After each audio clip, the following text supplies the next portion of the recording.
नमस्कार दोस्तों, मैं हूं सौरभ और स्वागत है आपका बुक ट्यूबर हिंदी पर। आपकी आंखों के पीछे एक आवाज है, एक आवाज जो कभी चुप नहीं होती।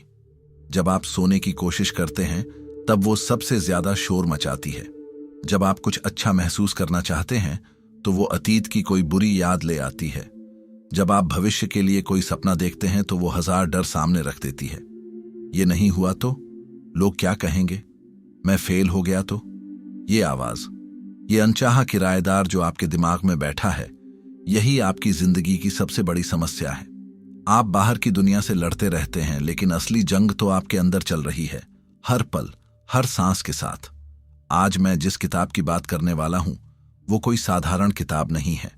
ये एक आईना है, एखार्ट टोले की द पावर ऑफ नाउ। और मुझे पता है आप में से कई लोग क्या सोच रहे हैं, वर्तमान में जियो, be in the present moment. एक लाइन की सलाह के लिए इतना लंबा वीडियो? अगर आप ऐसा सोच रहे हैं तो रुक जाइए, आप बहुत बड़ी गलती कर रहे हैं। यह सलाह इतनी खोखली और इतनी ज्यादा बार दोहराई जा चुकी है कि इसका असली मतलब कहीं खो गया है। अगर वर्तमान में जीना इतना ही आसान और छोटा सा सबक होता तो आज दुनिया का हर इंसान परम सुखी और शांत होता। लेकिन ऐसा है नहीं। क्यों? क्योंकि हम उस दुश्मन को ही नहीं पहचानते जो हमें वर्तमान में जीने नहीं देता। हम उस जेल में कैद हैं जिसके ताले और चाबी दोनों हमारे अंदर हैं, लेकिन हम उसे देख ही नहीं पा रहे।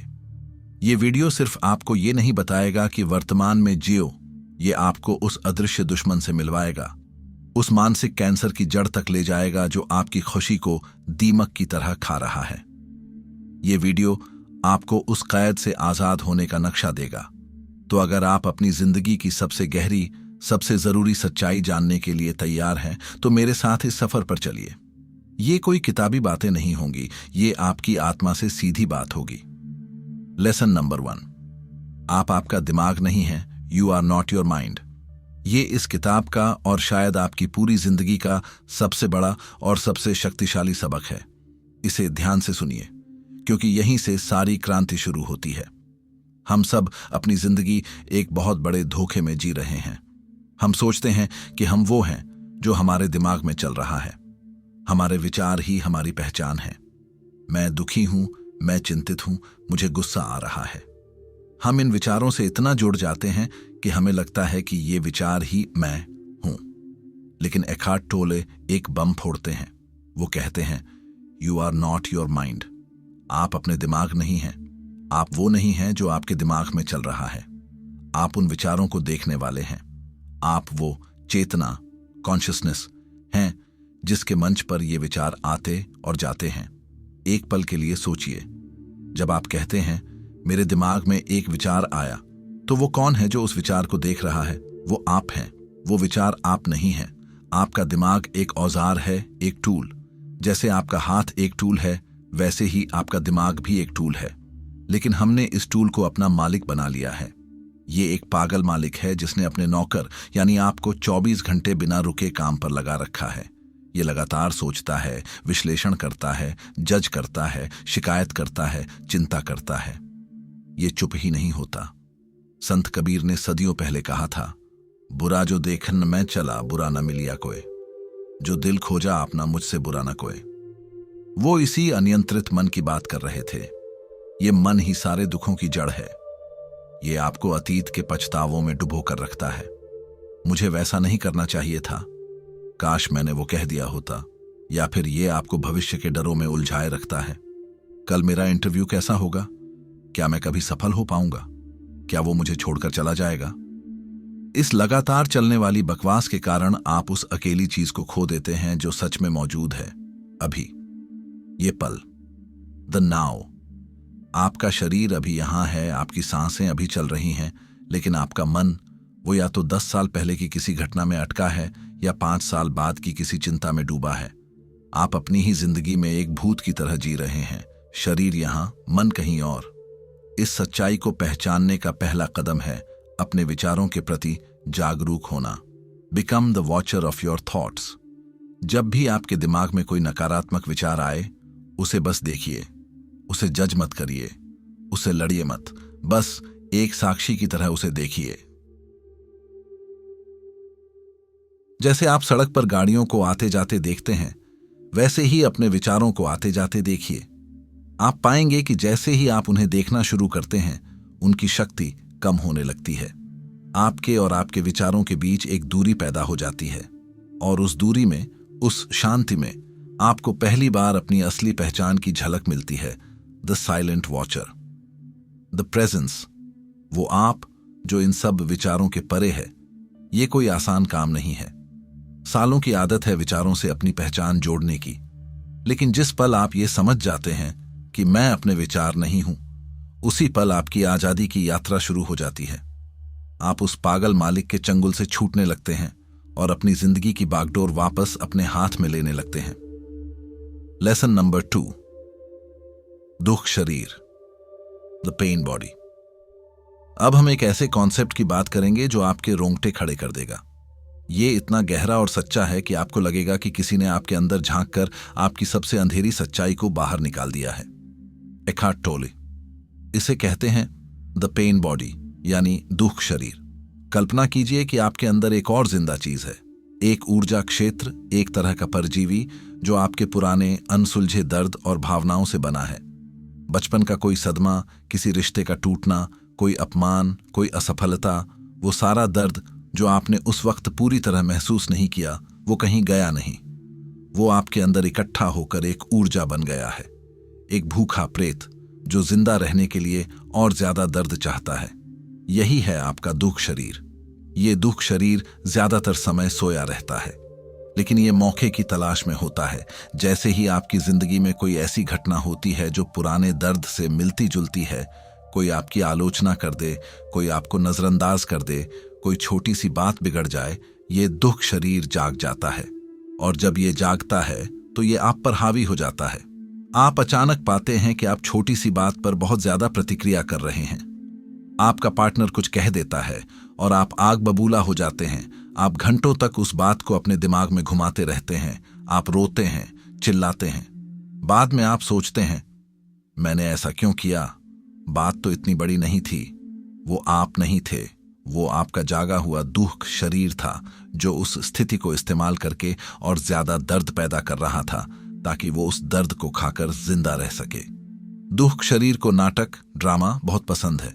ये संघर्ष चाहता है, टकराव चाहता है। ये आपको उन स्थितियों और लोगों की तरफ खींचता है जो आपको दर्द देंगे। ये आपके मुंह से ऐसी बातें कहलवाएगा जो आपके रिश्तों को तबाह कर दें। ये आपके दिमाग में ऐसी कहानियां बनाएगा जिससे आप खुद को एक पीड़ित विक्टिम की तरह देखें। मेरे साथ ही हमेशा ऐसा क्यों होता है? कोई मुझे नहीं समझता। ये सारी कहानियां दुख शरीर का भोजन है।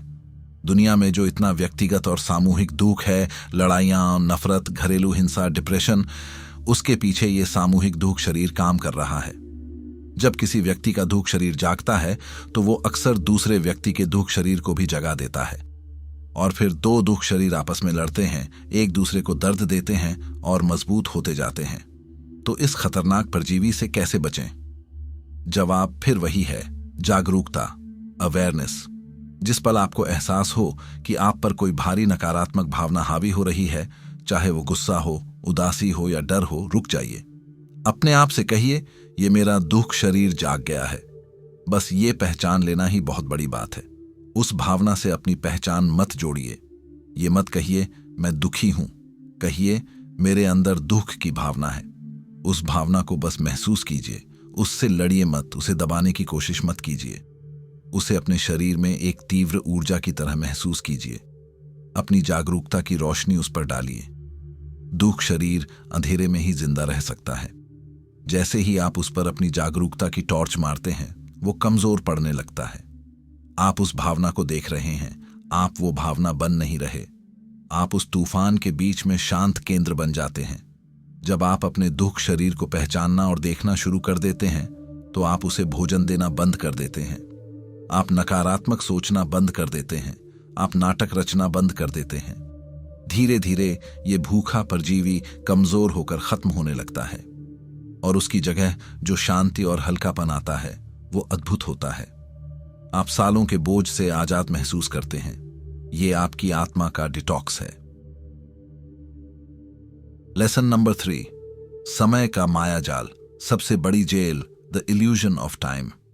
हम सब एक ऐसी जेल में कैद हैं जिसके बारे में हमें पता भी नहीं है। ये लोहे की सलाखों से नहीं बनी, ये विचारों से बनी है। इस जेल का नाम है मानसिक समय, साइकोलॉजिकल टाइम। एकहार्ट टोले दो तरह के समय में फर्क बताते हैं। एक है घड़ी का समय, क्लॉक टाइम। ये व्यावहारिक है, आपको सुबह 9 बजे ऑफिस पहुंचना है, आपको ट्रेन पकड़नी है, आपको अपॉइंटमेंट के लिए समय देखना है। ये उपयोगी है। लेकिन एक दूसरा समय है जो हमारा दुश्मन है, मानसिक समय। ये अतीत और भविष्य का अंतहीन चक्र है जिसमें हमारा मन फंसा रहता है। ये अतीत के पछतावों और भविष्य की चिंताओं का एक दलदल है।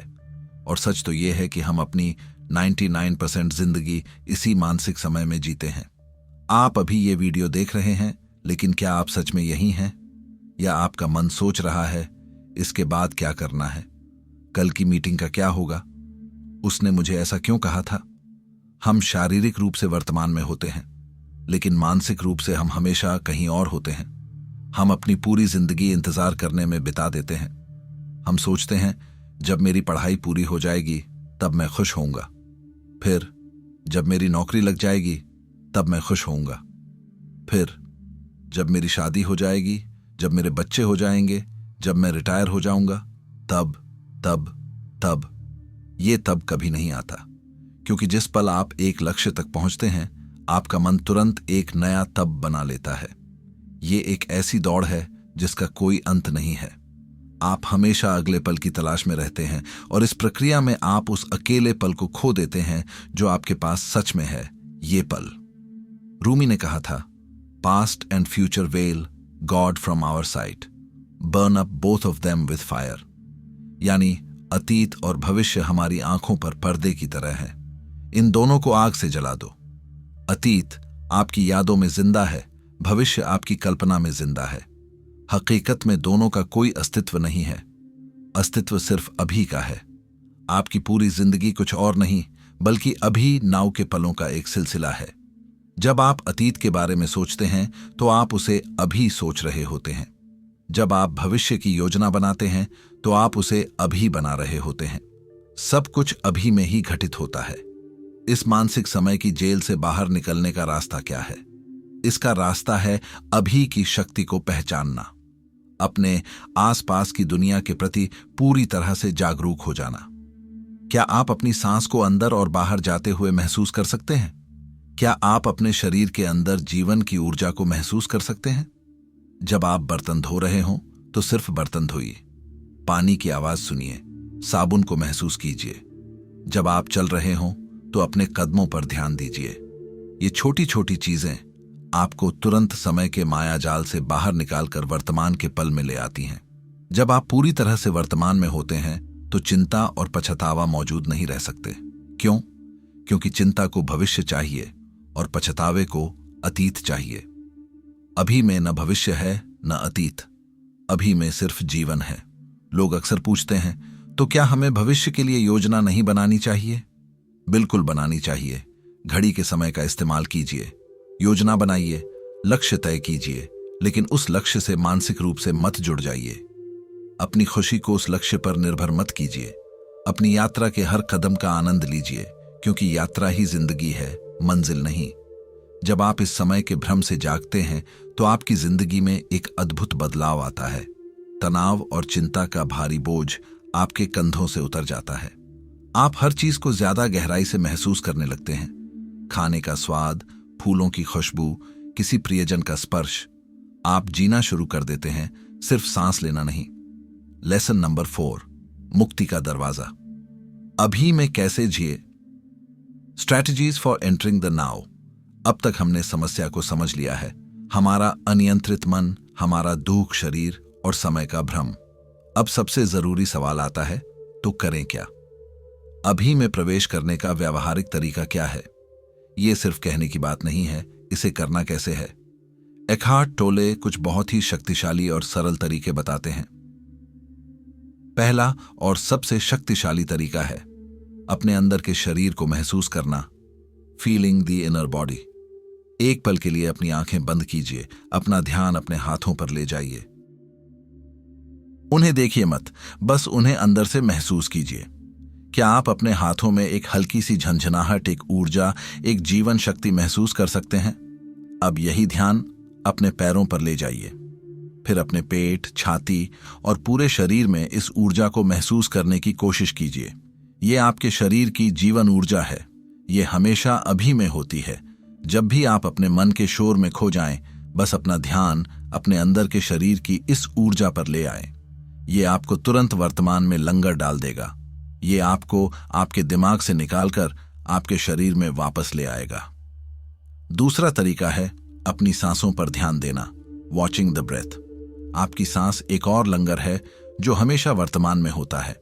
आप अतीत में सांस नहीं ले सकते, आप भविष्य में सांस नहीं ले सकते, आप सिर्फ अभी सांस ले सकते हैं। जब भी आप तनावग्रस्त या चिंतित महसूस करें, बस कुछ पल के लिए अपनी सांस पर ध्यान केंद्रित करें। सांस कैसे अंदर जा रही है, कैसे बाहर आ रही है, उसे बदलने की कोशिश मत कीजिए, बस उसके प्राकृतिक प्रवाह के साक्षी बन जाइए। ये मन को शांत करने का सबसे तेज और सबसे प्रभावी तरीका है। बौद्ध धर्म में इसे आनापानसति कहते हैं और हजारों सालों से इसका अभ्यास किया जाता रहा है। तीसरा तरीका है जो है उसे स्वीकार करना, एक्सेप्टिंग द प्रेजेंट मोमेंट। ये थोड़ा मुश्किल लग सकता है, लेकिन ये बहुत गहरा है। हमारे ज्यादातर दुख का कारण यह है कि हम वर्तमान पल का विरोध कर रहे होते हैं। हम चाहते हैं कि चीजें वैसी हों जैसी वो नहीं हैं। बारिश नहीं होनी चाहिए थी, ट्रैफिक जाम नहीं होना चाहिए था, उसे ऐसा नहीं कहना चाहिए था। ये विरोध ही तनाव और पीड़ा पैदा करता है। स्वीकार करने का मतलब हार मान लेना नहीं है। इसका मतलब ये नहीं है कि आप बुरी स्थिति को बदलने के लिए कुछ नहीं करेंगे। इसका मतलब है कि आप पहले आंतरिक रूप से उस स्थिति की सच्चाई को स्वीकार करते हैं। हाँ, अभी बारिश हो रही है। हाँ, अभी ट्रैफिक जाम है। इस स्वीकृति के साथ आप एक शांत और स्पष्ट दिमाग से जरूरी कदम उठा सकते हैं। जब आप लड़ना बंद कर देते हैं तो आपकी बहुत सारी ऊर्जा बच जाती है जिसे आप समाधान खोजने में लगा सकते हैं। एकहार्ट कहते हैं, "Whatever the present moment contains, accept it as if you had chosen it." यानी इस पल में जो कुछ भी है उसे ऐसे स्वीकार करो जैसे तुमने इसे खुद चुना है। ये एक क्रांतिकारी विचार है। जब आप ऐसा करते हैं तो आप जिंदगी के प्रवाह के साथ बहने लगते हैं, उसके खिलाफ तैरने की बजाय। ये तीनों तरीके, अपने अंदर के शरीर को महसूस करना, अपनी सांसों को देखना और वर्तमान पल को स्वीकार करना, अभी में प्रवेश करने के दरवाजे हैं। इन्हें अपने दैनिक जीवन का हिस्सा बनाइए। जब आप ट्रैफिक में फंसे हों तो गुस्सा करने की बजाय अपनी सांसों पर ध्यान दें। जब कोई आपकी आलोचना करे तो प्रतिक्रिया करने से पहले अपने अंदर के शरीर की ऊर्जा को महसूस करें। ये अभ्यास आपको धीरे धीरे विचारों की कैद से आजाद कर देगा और आपको सच्ची शांति और स्वतंत्रता का अनुभव कराएगा। लेसन नंबर 5, सबसे बड़ा भ्रम, मैं यानी अहंकार, द इगोइक माइंड। हमने मन की बात की, लेकिन अब हम उसके उस हिस्से की बात करेंगे जो सबसे ज्यादा चालाक और सबसे ज्यादा विनाशकारी है। इसे एकहार्ट टोले अहंकार या ईगो कहते हैं। अहंकार क्या है? अहंकार मैं, मेरा, मुझे की झूठी कहानी है। ये आपके नाम, आपकी उम्र, आपकी राष्ट्रीयता, आपके धर्म, आपकी नौकरी, आपकी संपत्ति, आपकी सफलताओं, आपकी असफलताओं, इन सब चीजों से बनी एक काल्पनिक पहचान है। ये अतीत की यादों और भविष्य की उम्मीदों का एक बंडल है। ये वो आप हैं जो आप सोचते हैं कि आप हैं, लेकिन ये आप नहीं हैं। अहंकार कभी भी वर्तमान में संतुष्ट नहीं रह सकता। इसका अस्तित्व ही अतीत और भविष्य पर टिका है। इसे हमेशा कुछ न कुछ चाहिए होता है, ज्यादा पैसा, ज्यादा पहचान, ज्यादा सम्मान। इसे हमेशा किसी न किसी से अपनी तुलना करनी होती है। मैं उससे बेहतर हूं, वो मुझसे ज्यादा सफल है। ये तुलना ही ईर्ष्या, असुरक्षा और घमंड को जन्म देती है। अहंकार को शिकायत करना बहुत पसंद है। दूसरों में गलतियां निकालना, स्थितियों के बारे में बड़बड़ाना, ये सब अहंकार को मजबूत करता है, क्योंकि इससे उसे एक श्रेष्ठता का एहसास होता है। मैं सही हूं और तुम गलत हो, ये अहंकार का पसंदीदा खेल है। आप देखिए, लोग सोशल मीडिया पर घंटों तक अजनबियों से क्यों बहस करते हैं? क्योंकि उनका अहंकार सही साबित होने के लिए तड़प रहा होता है। अहंकार को दुश्मन चाहिए। अगर कोई दुश्मन न हो तो वो बना लेता है। ये दूसरों को अन्य, दी अदर के रूप में देखता है, अपने से अलग। यही सोच राष्ट्रवाद, नस्लवाद और धार्मिक कट्टरता की जड़ है। अहंकार को शांति से नफरत है, क्योंकि शांति में उसका कोई अस्तित्व नहीं है। उसे टकराव और नाटक चाहिए। जब आप कहते हैं किसी ने मेरा अपमान किया, तो असल में किसका अपमान हुआ? आपका, यानी उस गहरी चेतना का, या आपके अहंकार का, यानी आपके दिमाग में बनी मैं की एक छवि का। अपमान हमेशा अहंकार का होता है। जब आप इस बात को समझ जाते हैं तो आप छोटी छोटी बातों पर आहत होना बंद कर देते हैं। आप दूसरों की बातों को व्यक्तिगत रूप से लेना बंद कर देते हैं, क्योंकि आप जानते हैं कि वो आपके असली स्व पर हमला नहीं कर सकते, केवल आपकी मानसिक छवि पर कर सकते हैं। तो इस अहंकार से कैसे मुक्त हों? फिर से जवाब वही है, जागरूकता। जब भी आप खुद को किसी की आलोचना करते हुए, शिकायत करते हुए या बहस में सही साबित होने की कोशिश करते हुए पाए, तो रुक जाइए। पहचानिए कि ये आपका अहंकार काम कर रहा है। उसे देखिए। जब आप अहंकार को देख लेते हैं तो आप उससे अपनी पहचान तोड़ लेते हैं। आप अहंकार नहीं रह जाते, आप अहंकार को देखने वाली चेतना बन जाते हैं। अहंकार से लड़ना नहीं है, क्योंकि लड़ना भी अहंकार का ही एक रूप है। उसे बस देखना है, बिना किसी जजमेंट के। जैसे जैसे आपकी जागरूकता बढ़ेगी, अहंकार की पकड़ ढीली होती जाएगी। आप अपनी उपाधियों, अपनी संपत्ति, अपनी राय से अपनी पहचान जोड़ना बंद कर देंगे। आप पाएंगे कि आपकी असली पहचान इन सब चीजों से कहीं ज्यादा गहरी और विशाल है। आप एक शांत, स्थिर और शक्तिशाली उपस्थिति, प्रेजेंस हैं, जिसके सामने अहंकार टिक नहीं सकता। ये मुक्ति आपको एक अद्भुत हल्कापन देगी। आपको दूसरों से बेहतर या बदतर महसूस करने की जरूरत नहीं रहेगी। आपको हर समय खुद को साबित करने की जरूरत नहीं रहेगी। आप बस होने, बीइंग का आनंद ले पाएंगे। यही सच्ची स्वतंत्रता है। तो द पावर ऑफ नाउ का सार क्या है? यह सिर्फ एक किताब का सार नहीं है, यह आपकी नींद से जगाने की कोशिश है। द पावर ऑफ नाउ सिर्फ ये नहीं कहती कि वर्तमान में जियो। ये लाइन तो आपने 1000 बार सुन ली होगी, पर सवाल यह है कि क्या आप सच में जी रहे हो, या फिर आप बस अपने दिमाग की गुलामी कर रहे हो? सोचो जरा, आप अपने दिमाग में चलती उन लगातार आवाजों को सुनते रहते हो जो कभी रुकती ही नहीं। वो आवाजें जो आपको बताती हैं कि आप फेल हो जाओगे, आप अच्छे नहीं हो, लोगों को साबित करना है, और जो हुआ था वो भूल नहीं सकते। पर क्या आपने कभी सोचा है कि आंदाम, वो आवाजें आप नहीं हो। आप वो नहीं हो जो आपके दिमाग में चलता रहता है। आप वो नहीं हो जो अतीत में आपके साथ हुआ था, और आप वो भी नहीं हो जो आप सोचते हो कि भविष्य में हो सकते हो। आप इन सब से बहुत परे हो। आप हो वो शांत, स्थिर चेतना जो बस देख रही है, जो बिना जज किए सब कुछ नोटिस कर सकती है। डर, दर्द, क्रोध, लालच, सब। इस किताब का असली मतलब है जागना, उस मानसिक जेल से बाहर निकलना जिसे आपने अपनी पहचान मान लिया है। आपकी सारी तकलीफें, डर और उलझने बस इसलिए हैं क्योंकि आपने खुद को उस नकली पहचान से जोड़ रखा है जो मन और अहंकार ने बनाई है। द पावर ऑफ नाउ कोई धार्मिक किताब नहीं है, ये कोई मोटिवेशनल बकवास भी नहीं है जो आपको 2 दिन अच्छा महसूस कराए और फिर सब वैसा ही हो जाए। ये एक गहरा, तीखा आईनान है जो आपको आपकी सच्चाई दिखाता है, ऐसी सच्चाई जिसे झेलना हर किसी के बस की बात नहीं। तो अब एक सवाल, आप तैयार हो? तैयार हो उस नकली मुखौटे को उतारने के लिए जो आपने सालों से पहना है? तैयार हो अपने मन के उस शोर से बाहर निकलकर शांति को छूने के लिए? अगली बार जब आप चिंता में डूबे हों, बस अपनी सांसों को महसूस करना शुरू करो। अगली बार जब आप गुस्से में हों, खुद से पूछो, ये कौन है जो इतना जल रहा है? अगली बार जब कोई आपको ट्रिगर करे, अपने अहंकार को पकड़ो रंगे हाथों।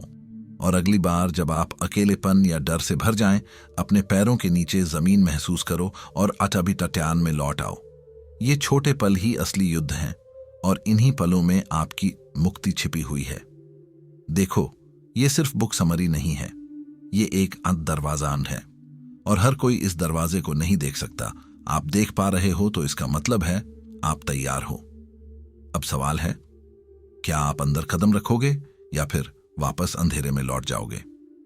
अगर इस बात ने आपकी आत्मा को छुआ हो तो पम्मे से अपने लिए एक वादा करो कि तुम अब और नहीं सोओगे।